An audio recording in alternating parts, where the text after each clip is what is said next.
warahmatullahi wabarakatuh. Waalaikumsalam warahmatullahi wabarakatuh. Innal hamdalillah nahmaduhu wa nasta'inuhu wa nastaghfiruh wa na'udzu billahi min shururi anfusina wa min sayyiati a'malina. May yahdihillahu fala mudilla lahu wa may yudlil fala hadiya lahu. Asyhadu an la ilaha illallah wahdahu la syarika lahu wa asyhadu anna Muhammadan abduhu wa rasuluh. Allahumma shalli ala Muhammad wa ala ali Muhammad wa ala ashabihi wa man tabi'ahum bi ihsan ila yaumil din. Alhamdulillahirabbil alamin. Puji syukur marilah senantiasa kita haturkan kehadirat Allah Subhanahu wa taala yang telah memberikan kita hidayah, yang itu merupakan nikmat yang terbesar yang diberikan oleh Allah kepada kita. Bahkan Nabiullah Muhammad SAW, manusia terbaik pun, utusan pilihan, dikatakan oleh Allah, innaka la tahdi man ahbabta. Sesungguhnya kamu tidak bisa memberikan hidayah kepada orang yang engkau sukai, karena hidayah itu hak prerogatif Allah. Untuk kita ingat bagaimana Abu Thalib, aman beliau yang sangat mendukung dakwah beliau, tetapi beliau juga sangat berkeinginan pamannya itu mendapat hidayah, tetapi karena sekali lagi hidayah itu adalah hak prerogatif Allah, maka Allah yang memilih siapa yang dikehendaki untuk mendapat hidayah, dan Allah juga memilih siapa yang itu disisihkan. Maka sekali lagi untuk kita syukuri hidayah Islam ini, maka monggo kita menambah iman kita atas hidayah yang sudah diberikan oleh Allah. Nikmat yang tidak kalah, mesti kita syukuri, yaitu nikmat kesehatan, kesempatan, termasuk kesempatan kita dipertemukan dengan Ramadan tahun ini, dan kita berharap juga masih dipertemukan di Ramadan berikutnya. Amin. Amin. Salawat dan salam semoga tetap tercurah kepada junjungan kita Nabi Muhammad SAW, dan kita bersama berada dalam satu perserikatan yang menisbatkan nama perserikatan kita pada nama beliau, yaitu Muhammadiyah.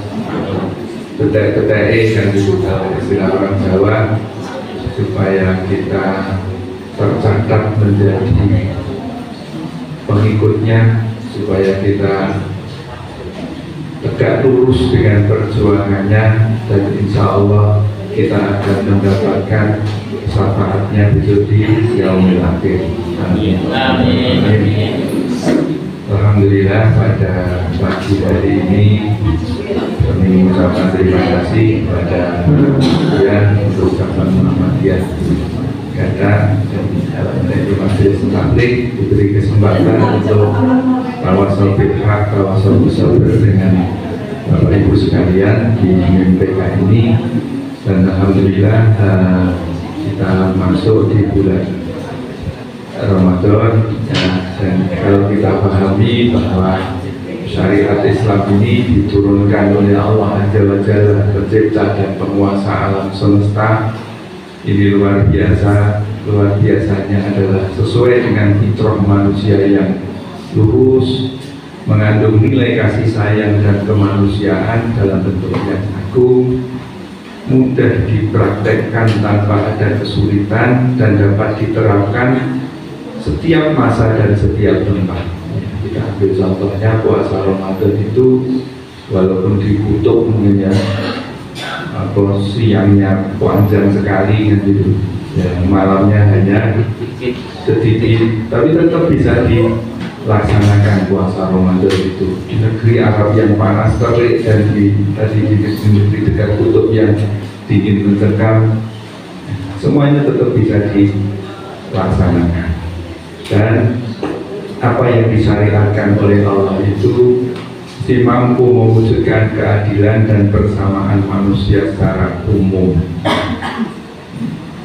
dan yang beragama Islam secara khusus tentunya. Artinya syariat Islam itu walaupun banyak orang yang fobia terhadap Islam, sebenarnya itu tidak betul-betul fobia, cuma ada orang-orang yang menempatkan diri dan sudah benci dulu terhadap Islam. Padahal Islam itu kalau dilaksanakan itu betul-betul menjadi rahmatan lil alamin. Bahkan ya sekarang nyatanya yang sedang heboh itu orang-orang non Islam pun juga berburu takjil dan mereka senang dengan itu. Menu takjilan, ada yang ikut, bahkan ikut menggelar takjilan itu seperti di Karanganyar itu di depan gereja itu mereka juga menggelar takjilan itu bagi orang yang mengambil. Tapi di sisi lain ada orang Kristen yang nggak puasa, dia juga cari takjilan di masjid-masjid. Ya, sampai ada kalau korban itu juga pengennya ikut-ikut menyembelih hewan kurban. Maka syariat Islam itu luar biasa diberikan oleh Allah kepada kita. Dan pada pagi hari ini kita akan meninjau tinjauan puasa, ditinjau tentunya dari sisi kesehatan. Jadi puasa itu telah dipraktekkan selama berabad-abad oleh orang dalam berbagai bentuk. Nah, itu ada yang berhubungan dengan orang suci, misalkan mau ngelakoni ya misalnya itu sampai berpuasa beberapa hari. Jadi kemudian ada juga yang puasa itu dilaksanakan demi untuk mengontrol nafsu makan, untuk diet istilahnya dan sebagainya. Jadi, bahkan binatang pun juga puasa. Ternyata binatang itu juga melakukan puasa. Nah, puasa binatang itu macam-macam. Ada yang karena memang siklus makannya seperti itu, kayak ular. Ular itu kalau habis makan mangsanya, terutama mangsanya yang besar, kambing misalkan, dia akan berpuasa sampai 2 minggu, 3 minggu. Karena pencernaannya juga harus menyesuaikan. Sudah makan kambing satu begitu, ada kambing lewat pun gedek poso, ini so imun lahan ularnya, ini so imun. Nah, setelah makan kambing, ularnya kemudian puasa sampai berminggu-minggu, dia akan sembunyi. Nah, gitu, akan sembunyi. Ada yang puasa karena situasi alam, misalkan hibernasi, bahkan ini sampai berbulan-bulan. Binatang yang di cuaca dingin, misalkan kelinci atau beruang itu dia hibernasi, nggak makan, nggak minum, dia berdiri di kandangnya atau di guanya mungkin berbulan-bulan. Ada yang berpuasa itu amargo kahanan, istilahnya amargo kahanan, karena maksudnya karena dia menjalankan tugas. Hewan yang dia berpuasa karena menjalankan tugas. Contohnya ayam, pitik. Ayam itu kalau anger, walaupun kesehariannya kalau kita tahu ayam itu mesti ngumpul terus di pitik itu mesti mangan seker-seker, mangan orang-orang mandek kayak gitu. Tapi ketika dia melaksanakan tugas anger, maka dia makan sehari sekali, biasanya jam pagi, mudun makan, habis itu kemudian dia melaksanakan tugas angkrem sampai 24 jam, besok lagi baru begitu. Jagung apa belum kan angkrem? Betul belum ya? jagoan ono angklung lagi. Maka hanya nopo binatang berdiri karena tugas. Bahkan ada yang binatang itu yang puasa karena siklus hidupnya dan akhirnya menjadi perubahan yang luar biasa. Dan ini sering dicontohkan yaitu ular, ya. Kemudian dia puasa di dalam kepompong, dalam kepompong, dan akhirnya menjadi ini puasa yang dikatakan puasa yang terbaik karena puasanya menjadikan lebih indah, lebih bagus, boten gilani. Ada yang mengatakan, oh itulah takwa, karena memang itu siklus binatang. Dan sering dicontohkan pula dengan puasanya kupu-kupu ini, kepompong ini, itu kalau belum waktunya, durung dul gitu ya, durung dul, itu ya tidak boleh disegerakan. Maksudnya begini, ada yang mengamati bahwa kepompong itu kalau mau jadi kupu-kupu untungnya itu suweknya sini-sini, kemudian dia gruget mau keluar. Prosesnya berjalan pelan-pelan, keluar dulu, nanti baru bisa terbang beberapa saat. Apa yang terjadi ketika kita pengen membantu? Wah, itu sungguh-sungguh tak guntingi gendrodo, ombok gendrodo cepat, untuk gendang mabur. Apa yang terjadi? Itu keluar malah tidak bisa terbang karena apa? Kesusu, prematur. Nah, mohon maaf sedikit kita menyinggung, ini yang terjadi di lingkungan kita saat ini. Ketika kita mendidik anak, itu kudunya nganggo apa? Ini mekanisme proses ini nganggo prihatin, nganggo poso. Nah, istilah dhisik kudu nganggo prihatin. Tetapi anak sekarang prihatinnya kurang. Dan itu bukan kesalahan anak kadang-kadang. Karena orang tua tidak sabar menunggu proses. Pengennya dan gunting, pengennya dan sehingga anak kita itu tidak kita beri kesempatan untuk berproses, untuk berjuang. Ya betul. Saat ini apa-apa Monggo ini hanya gambaran. Dulu mungkin yang generasi lahir tahun 70-an, 60-an sekolah yang boleh dewi, gimana? Sekolah boleh dewi, begini. Jom boleh dewi. Jom boleh dewi. Oh lagi, seperti boleh. Nanti boleh lagi mulai tersambung.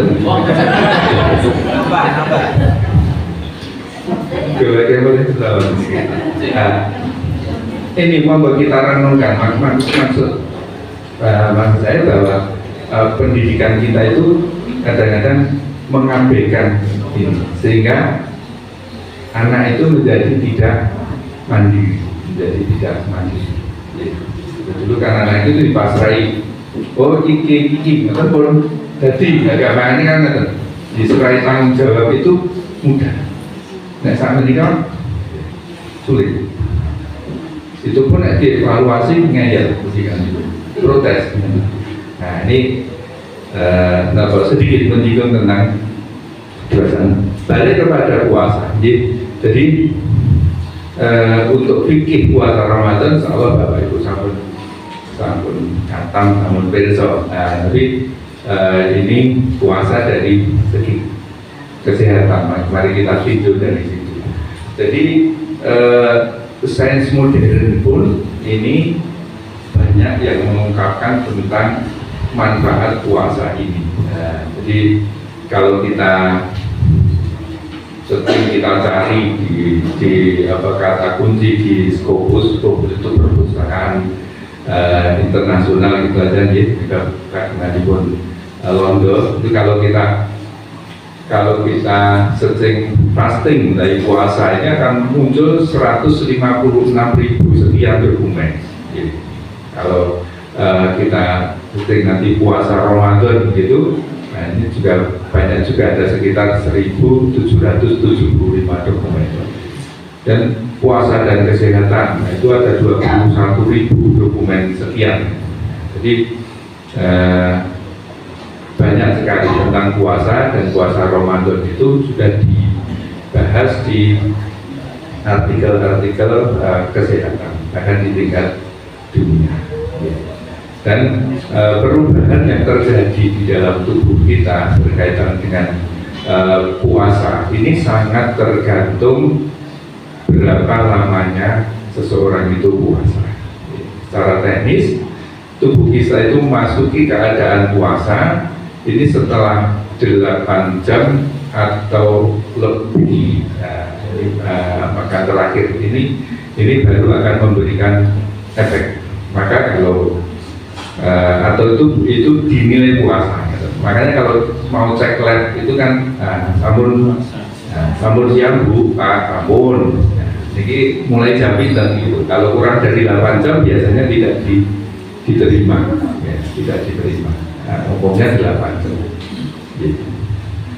Jadi pada keadaan normal ini gula di dalam tubuh atau gula yang kita masukkan ke dalam tubuh itu akan disimpan dalam hati atau liver dan otot.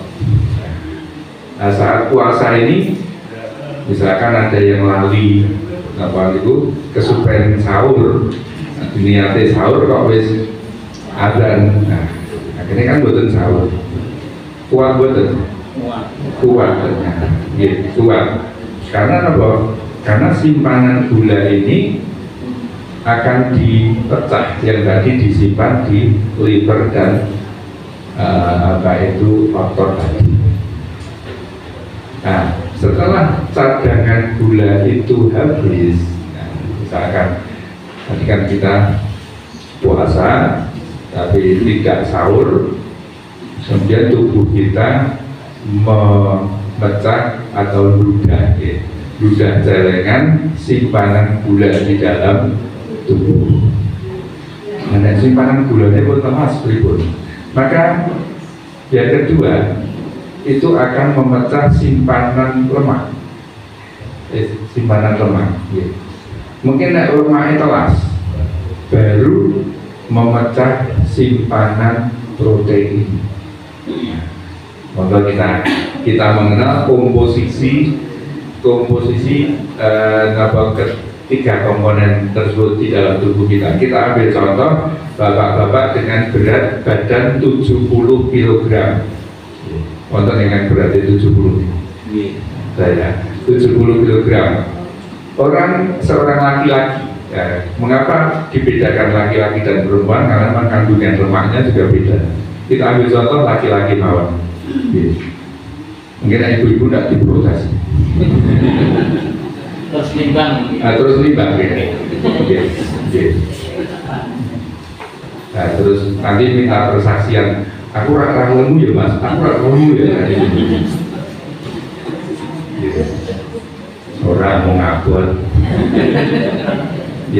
Jadi cadangan menikah lemak pada orang laki-laki yang beratnya 70 kg itu seberat 15 kg.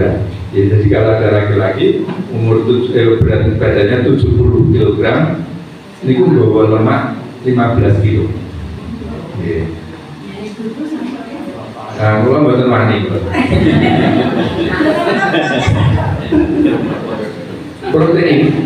Protein 6 kg. Glukosa, gula cuma 0,2 kg. Makanya kalau itu jermangan mawon, karena memang cadangan glukosanya itu paling sedikit, ya paling sedikit. Maka ngelayan itu.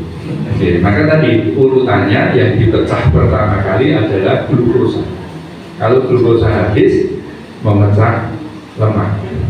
Kalau lemak habis baru memecah protein. Jadi saat puasa yang berkepanjangan selama beberapa hari atau minggu, misalkan ngeblok telung dino, pitung dino, maka tubuh itu akan memecah gula dulu. Gula dulu paling berapa jam habis.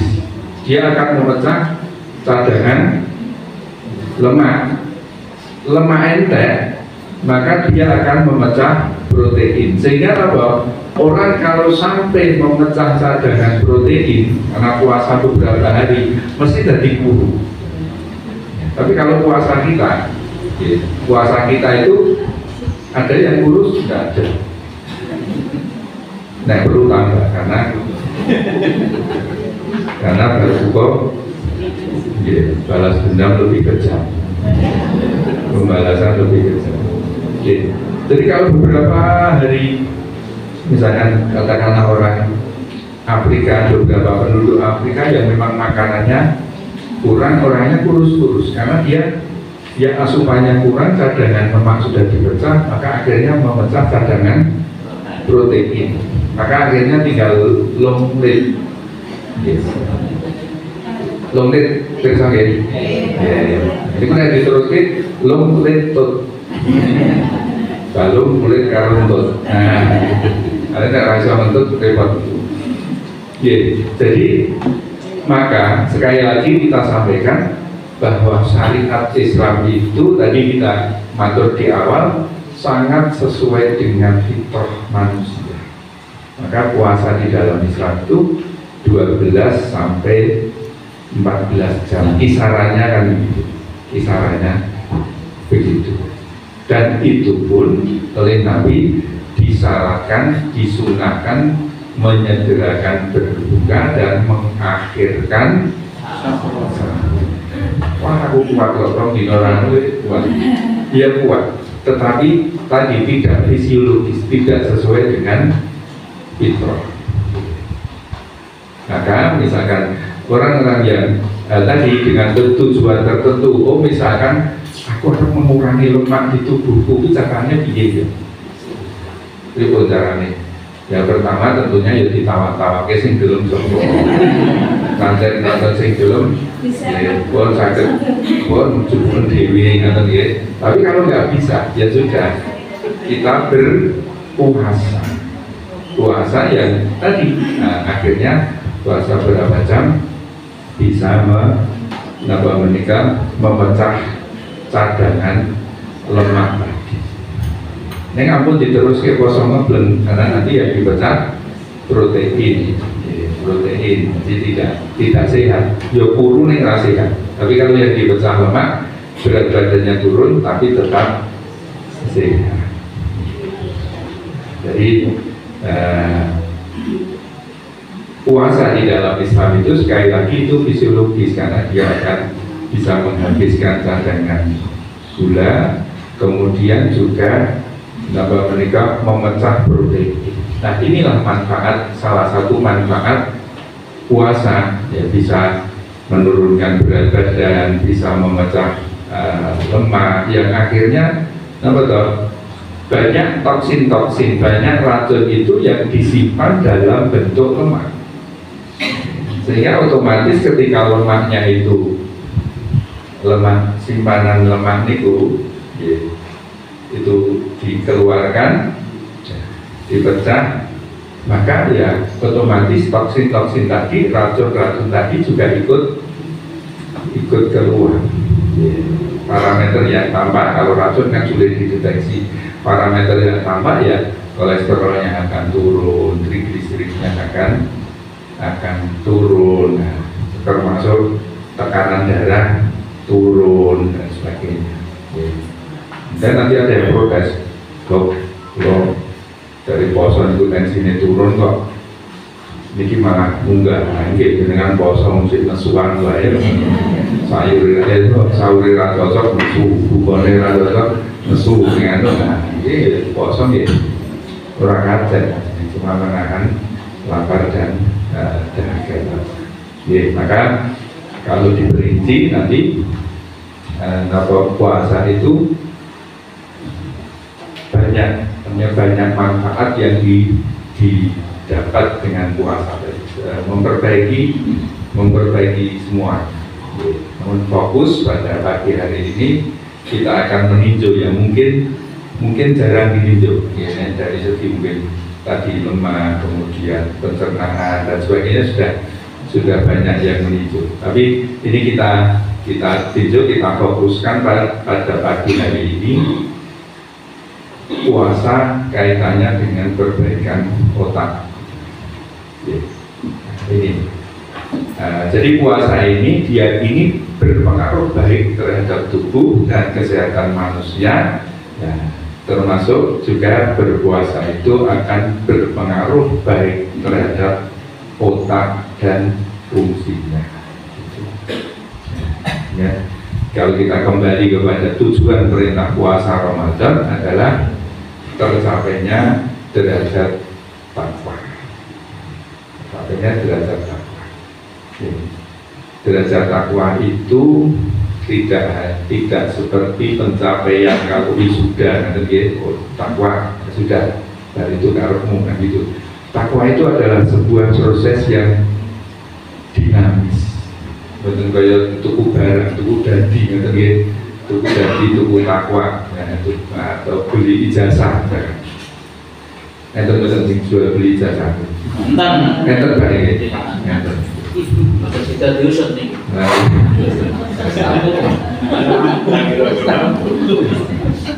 Nah, dia kados nih. Kados nih sim nih oleh kecekal polisi, kan polisi ini malah. Ini mesti simu tukang ini. Sing ditakoni balik bertanya. Memang Pak Polisi betul sih, mana polisi ini izin. Ya, ya. Ketakwaan itu adalah suatu proses dan harus dipertahankan. Artinya ketika sudah mencapai itu tidak ada yang menjamin bahwa ketakwaannya itu akan berlangsung terus.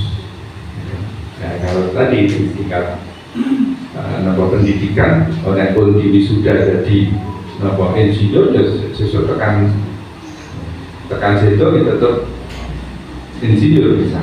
Ya. Tapi kalau orang yang bertakwa itu bisa nanti ketakwaannya bertambah, bisa juga ketakwaannya itu hilang. Juga ketakwaannya itu hilang. Sekali lagi, takwa itu adalah proses yang dinamis, bukan merupakan tumbas tadi. Dengan demikian, makna hakiki puasa adalah lebih merupakan usaha mental sebenarnya. Nanti kaitannya dengan fungsi otak. Usaha mental yang dimaksud adalah tazkiyah dan tarbiyah. Tazkiyah itu apa? Usaha untuk istilah zakat dan tazkiyah, membersihkan dan tarbiyah. Tarbiyah itu di sekolah otaknya di sekolah artinya diri kita itu kan sebenarnya sekolah, tiap hari kudu sekolah. Maka dikatakan Ramadan itu adalah bulan tarbiyah, termasuk tadi bulan tarbiyah dan tazkiyah untuk mencapai derajat takwa. Selain juga perbaikan fisik seperti yang kita atur tadi, tadi berat badannya jadi baik, dengan lemaknya. Tapi yang lebih penting dari itu semua adalah otaknya tadi. Dengan proses tazkiyah dan tarbiyah yang betul, itu diharapkan tadi bisa mencapai takwa tadi. Atau kalau dari sisi kesehatan, fungsi otaknya itu betul-betul baik, fungsi otaknya betul-betul baik. Dan terdapat keterkaitan antara kegiatan fisik seperti menahan makan, minum, dan hubungan suami istri dengan pembenahan mental atau pikiran. Jadi ada body mind connection, ada hubungan antara otak, antara batin dengan tubuh. Jadi otak ini adalah bagian yang paling kompleks pada tubuh manusia, bahkan di dunia. Itu yang paling kompleks, paling unik adalah otak. Karena otak ini berfungsi sebagai pusat berpikir, mengingat, inovasi, penafsiran terhadap fungsi panca indera, podo-podo ngawaske, podo-podo menelan, ngoten nggih. Niku sing ditakoni ngoten, nanti penafsirannya lain-lain, beda-beda. Maka gambar itu bisa mengungkapkan 1000 kata dari gambar itu, karena tergantung cara pengungkapan orang, karena cara menafsirkan di dalam otak itu juga lain-lain.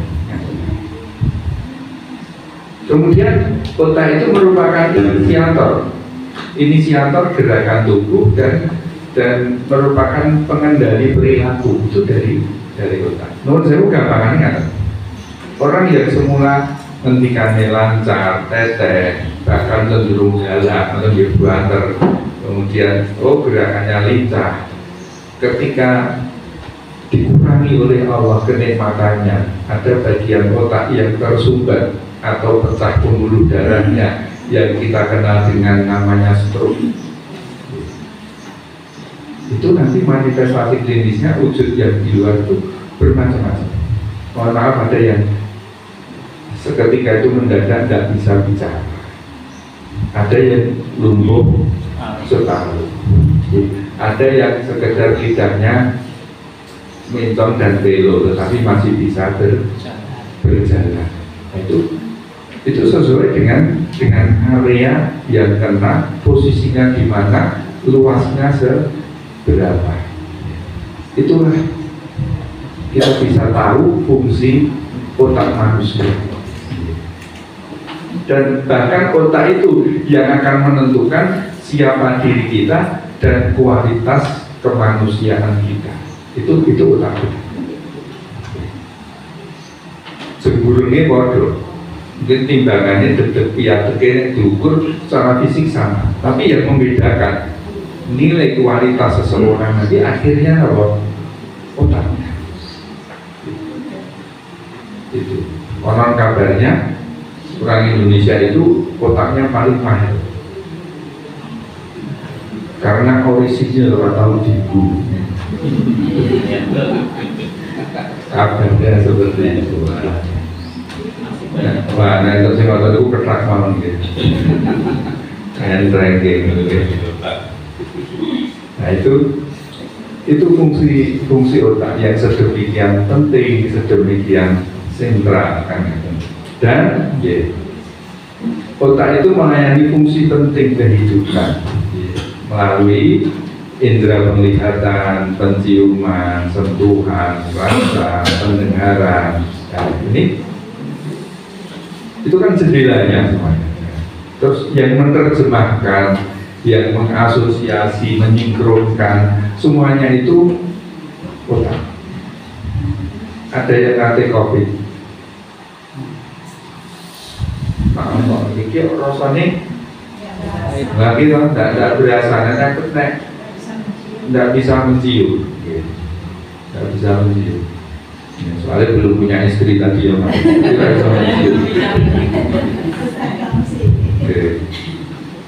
Itu.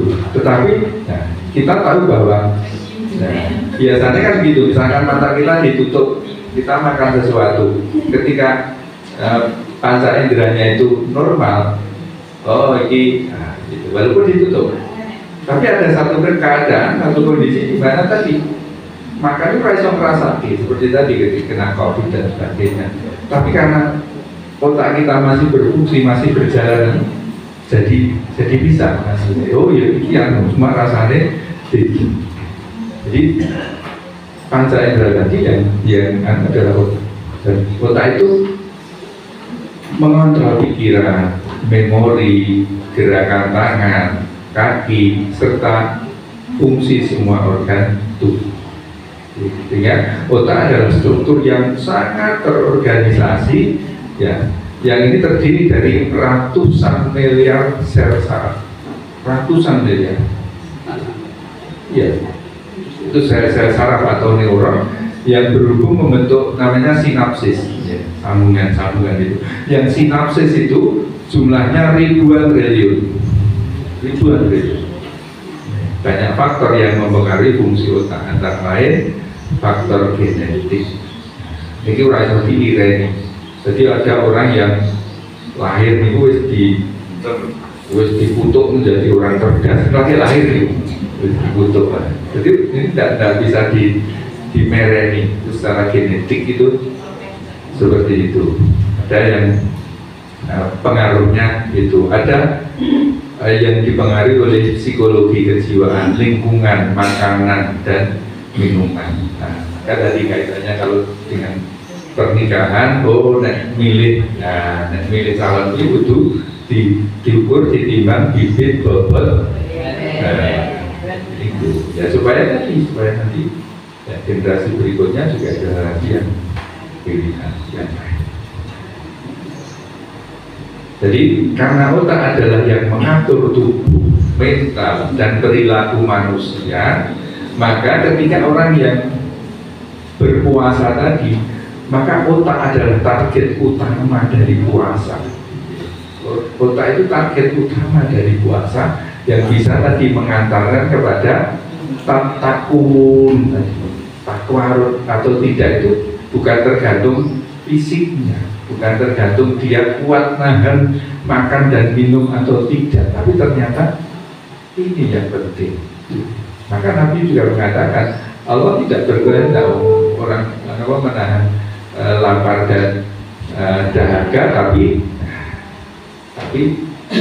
otaknya sih, itu pola pikirnya, kemudian akhlaknya itu tidak benar.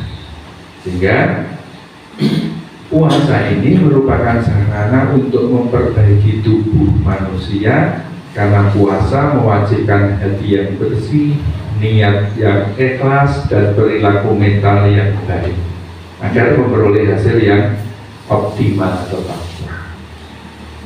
Maka jika tidak demikian, puasanya tidak akan bermanfaat kecuali mendapatkan lapar dan haus saja. Sehingga tadi orang yang berakal, yang tadi menjadikan puasa itu betul-betul merupakan tazkiyah dan tarbiyah, yang membersihkan hati, membersihkan akal pikir dan apa nih, nyekolahke, disekolahke untuk mencapai derajat takwa.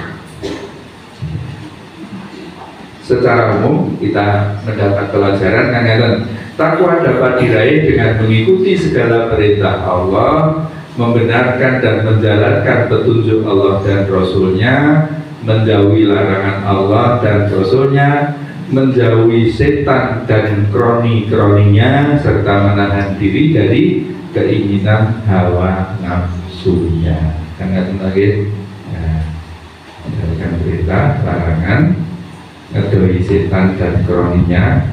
Setan itu nopo kagungan kroni, kata ya, masalah tadi kan, jangan nguli nabiin saya tinal insi wal jinni. Setiap nabi itu mesti diberi musuh oleh Allah, setan-setan dari golongan jin dan manusia. Nah, poso setannya dirangkai, dibelenggu. Kok masih ada kejahatan? Kok masih itu? Itu nafsu tadi, nafsu. Allah memberi pembinaan selama Ramadan. Ini setan dirangkai. Tapi setan memberikan pembinaan kepada kroninya itu 11 bulan. Ayo senang di kita. Sehingga membentuk hawa nafsu tadi. Walaupun setan pensiun, setan di Kujoro. Nah, ini pengkaderan setan berhasil, hawa nafsu ini. Maka guyorannya di era sekarang ini banyak setan yang pensiun. Karena apa? Karena manusia wis meluwi setan. Iya. Bukan pensiunan setan tadi. Nah itu, maka hawa nafsu ini penting. Nah, ketika takwa itu diraih, maka kita akan takut kepada Allah saat sendiri maupun ramai, dan ada rasa harap akan karunia Allah, sehingga kita menggerakkan anggota tubuh kita untuk beramal, untuk meraih ridha Allah dan rahmat Allah. Nah ini kesimpulan atau rangkumannya begitu nanti. Nah, Tapi tinjauan dari sisi medisnya bagaimana? Nah, monggo ini kita tinjau. Ada namanya neuroplasticity. Jadi neuroplasticity. Apa itu yang disebut dengan neuroplasticity? Itu diambil dari dua kata, neuron itu saraf, ya. Plasticity itu apa? Plastik teman-teman ya. Plastik itu ora iso digawe napa-napa to. Bisa digawe toples, bisa digawe kantong, bisa digawe apa boleh? Apa?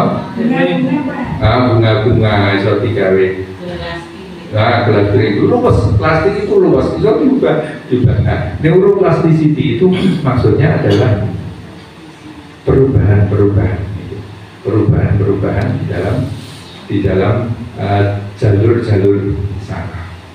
Ngaten kita pelan-pelan di sini. Manusia itu ketika berpikir melakukan sesuatu itu kalau dilihat mengapa menika zaras utawi sirkuit utawi rangkaian sarafnya itu dia akan melalui jalan tertentu. Misalkan begini, rangsang kita benua begini, panas, betul ya? Nah, anyep. Nah, kita bisa merasakan walaupun hanya dengan menyentuh, meraba. Lah, ini rangkaian kita meraba sampai bisa mengambil kesimpulan, ini angkat ini, itu perjalanannya luar biasa jalurnya. Nanti jalur dari saraf tepi itu melaporkan ke otak, di otak diproses, di otak diproses, kemudian dimunculkan persepsinya, kemudian dikirim lagi untuk menjadi satu kesimpulan. Dan itu cepat. Karena apa? Otaknya bagus, maha penciptanya luar biasa. Nah, itu jalurnya. Dan semakin otak itu begini, semakin jalur itu dilalui, maka dia akan semakin kuat. Sama dengan kita, ada peribahasa, hafal jalan karena ditempuh, hafal kaji karena diulang. Gitu. Awalnya ketika kita disuruh ke pasar Kliwon kono, Ula Kormo ya, sosok pasar Kliwon itu putih toh, di antar-antari. So, pertama yo takon, kemudian bisik, saat ini kangge Google Map, karena tadi awalnya mungkin ragu-ragu. Ini garing pun kulino, wirawiri, ya sudah, artinya usaha apa? Kan kalau ngantuk-ngantuk motornya mati di ini, itu hafal jalan karena ditempuh, hafal kaji karena diulang. Maunya motor apa-apa itu belekat karo beleku, karena diulang terus, maka hafal. Maka rata-rata orang Islam hafal Al-Fatihah karena berbawa kulino jamaah. Imamnya moco Al-Fatihah kan, hafal kaji karena diulang. Jalan saraf juga begitu. Dia menjadi kuat, itu karena selalu diulang. Ada guyonan teman saya itu, seorang dokter spesialis penyakit dalam. Beliau itu kagok, ngendika rada kagok, aku. Tapi guyon masalah porno, rusuh, jadi orang kagok. Soalnya pun kulino kan itu, jadi dia bilang, aku bilang nih mas yo, gojek perkara rusuh jorok kok ngomong lancar.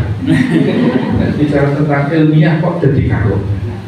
Jadi orang itu, pakulinan, dan itu akan kuat, akan kuat. Ini sudah mulai kecekel kesimpulan gitu.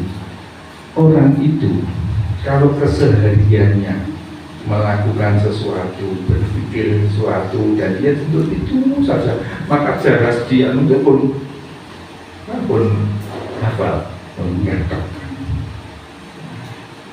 Tapi kalau tidak kulino, yang apel, kagok, kaget, tidak bertahan lama dan sebagainya. Sama persis ketika kita beramal soleh, beramal soleh.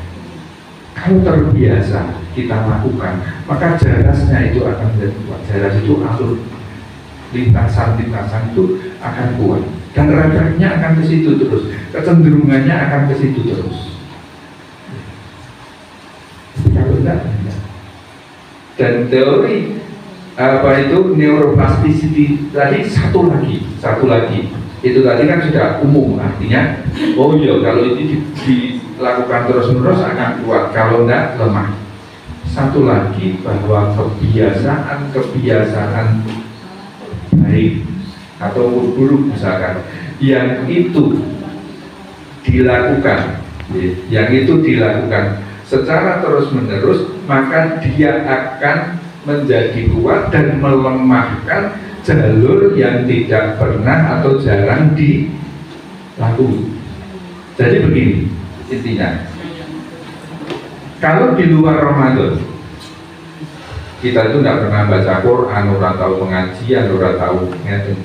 Ketika Ramadan kita ngaji, baca Quran, sedekah, pengajian dan sebagainya, maka yang tadi jaras tadi, lintasan tadi tersisih, tertutup dengan ini kebiasaan baik ini.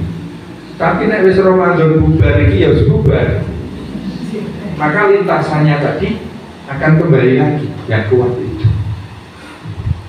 Nah, maka disinilah letaknya. Kalau orang itu mau menilai apakah dia bertakwa atau tidak, ada yang mengatakan seperti itu kan, ini cocok dengan tinjauan. Maka jangan dilihat di akhir Ramadan. Di akhir Ramadan jelas bertakwa gitu. Lihatlah 11 bulan berikutnya, apa yang dilakukan 11 bulan berikutnya. Apakah dia mampu mempertahankan jarasnya tadi? Dan Allah itu memberi karunia berupa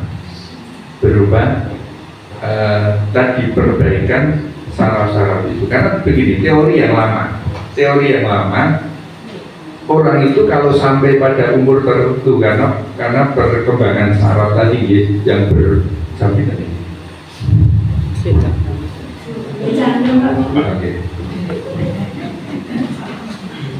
Jadi kita ulangi, ada teori yang mengatakan bahwa pertumbuhan saraf itu akan mandek di umur tertentu, yang dimulai dari ketika masih dalam kandungan itu pertumbuhannya pesat sekali sampai lahir, nanti kemudian pertumbuhannya melambat, umur tertentu akan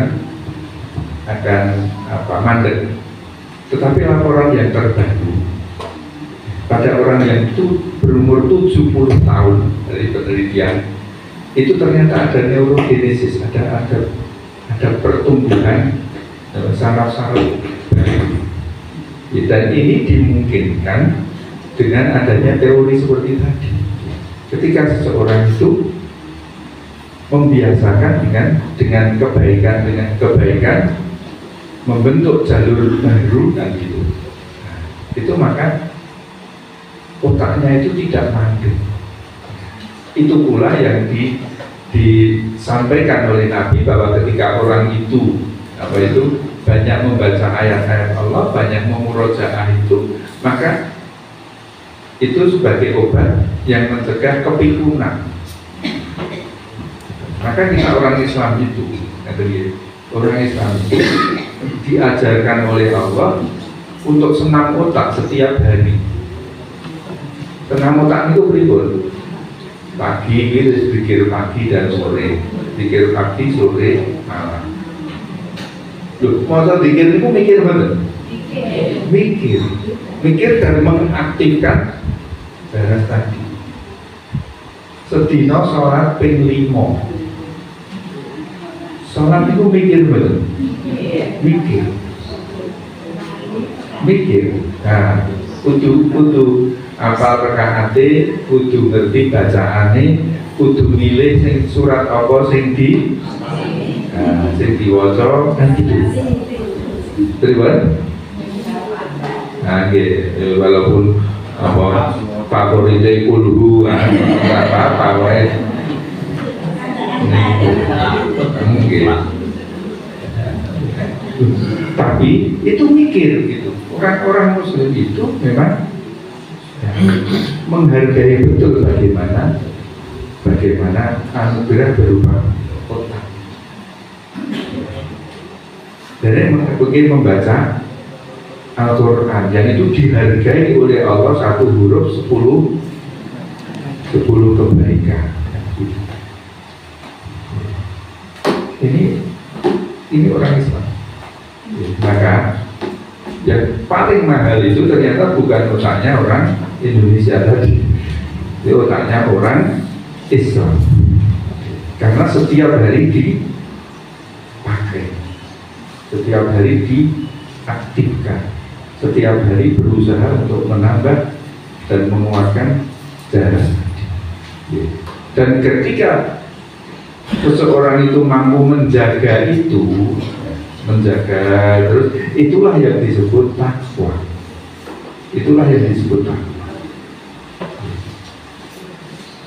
Karena tadi innal hasanata yudhibnas sayyi'at. Kebaikan itu akan menghapus kejelekan. Kebaikan yang dilakukan itu akan menguatkan jarak lintasan di syarat tadi, lintasan kebaikan dan lintasan keburukannya akan tertekan. Kalau gambarannya begini, gambarannya di bulan Ramadan ini jangankan mengerjakan yang wajib, mengerjakan yang sunnah saja kita semangat. Tarawih itu wajib atau sunnah? Sunnah.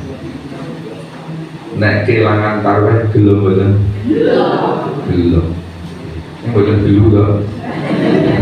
Gelu bunder-bunder nika. Gelu kan bunder-bunder nika. Nah, itu dan mestinya monggo kita ciptakan suasana ada di luar Ramadan sehingga kita merasa ada yang kurang sehingga kita tidak melaksanakan ketaatan kepada, dan itu akan menutup jalan-jalan yang lain, menutup jarak-jarak yang lain, lintasan-lintasan yang lain. Maka dapat kita pahami terakhir ini sampai jam 7.01. Terakhir Nabi mengilustrasikan para sahabat itu 6 bulan sebelum datang Ramadan berdoa supaya dipertemukan dengan Ramadan dan melakukan persiapan 6 bulan. 6 bulan berikutnya berdoa supaya Ramadannya kemarin ibadahnya diterima. Jadi pun pas setahun itu. Artinya apa? Spirit semangat Ramadan itu mewarnai yang 11 bulan. Jadi kita tidak usah mengharapkan wah buat Ramadan terus ya setahun jelek sih, bosan. Gimana? Bosan. Tapi semangat Ramadan ini, ketakwaan yang kita raih ketika Ramadan ini yang mesti dipertahankan 11 bulan. Dan itu bukan sulapan, itu bukan sulapan. Itu adalah kita memproses, kita memprogram otak kita yang menggerakkan tubuh kita, lisan kita untuk kita mampu berbuat demikian di dalam bulan-bulan berikutnya sampai setahun. Maka monggo kita sayangi otak kita sayangi tubuh kita jaga ketakwaan kita tutup jaras-jaras, kita tutup lintasan-lintasan kemaksiatan dan kita tumbuh suburkan, kita perkuat lintasan-lintasan kebaikan. Itu yang bisa kita sampaikan pada pagi hari ini. Mudah-mudahan bermanfaat, dan kalau ada kata yang salah, yang kurang berkenan, saya mohon maaf yang sebesar-besarnya. Subhanakallahumma wa bihamdika asyhadu an la ilaha illa anta astaghfiruka wa atubu ilaik. Assalamualaikum warahmatullahi wabarakatuh. Waalaikumsalam.